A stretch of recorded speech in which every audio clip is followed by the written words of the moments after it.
Chairperson. నేను మా organisation మేము ఎక్కువ పబ్లిక్ ఇంట్రెస్ట్ లిటిగేషన్స్ ఫైల్ చేస్తూ ఉంటాము.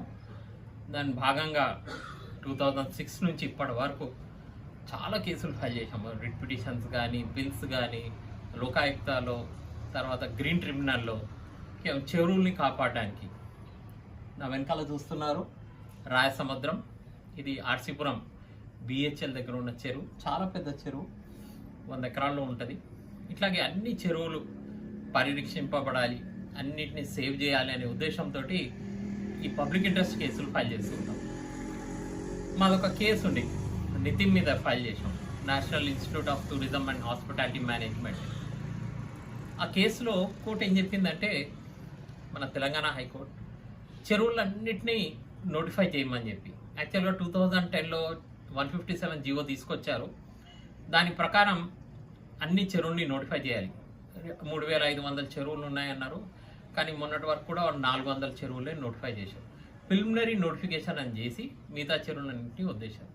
అయితే ఈ పిల్లో చీఫ్ జస్టిస్ గారి ఆదేశాల మేరకు హెచ్ఎండిఏ కమిషనర్ గారు చెప్పారు, 3600 చెరువులు ఉన్నాయి, అన్నిటిని మేము నోటిఫై చేస్తాం. సరే, 2 సార్లు 2 హియరింగ్స్ అయ్యాయి, దాన్ని నోటిఫై చేయలేదు. రేపు December 30th నాడు ఇది ఫైనల్. మళ్ళా వాళ్ళు ఏం చెప్తారో చూడాలి.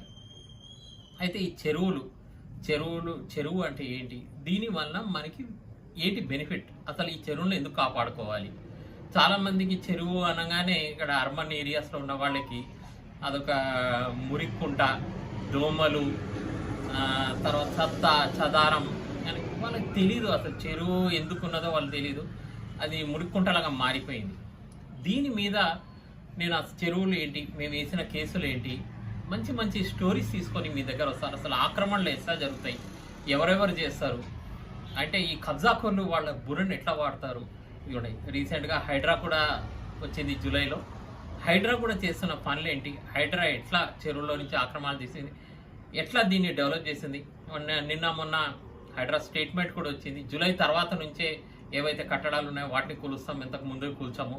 కానీ సుప్రీంకోర్టు చెప్పింది, నిన్న కూడా ఒక జడ్జిమెంట్ వచ్చింది, పాతదైనా సరే ఇల్లీగల్ ఉంది, అనాథరైజ్ ఉంది, కూల్చేయాల్సిందే నిర్మోహమాటంగా. ఈ ఇద్దరి మధ్యలో ఇంత వ్యత్యాసం ఎందుకుంది? హైడ్రా ఒక వర్షన్ ఏంటి, సుప్రీంకోర్టు చెప్పే తీర్పులు ఏంటి, హైకోర్టు చెప్పే తీర్పులు ఏంటి, ఎందుకు వీటి మీద మనం విశ్లేషణ చేసుకున్నాం. రెగ్యులర్గా నేను వీడియోస్ ఒక్కొక్కటి అప్లోడ్ చేస్తూ ఉంటా, చూడండి, ఎంజాయ్ చేయండి. జై హింద్.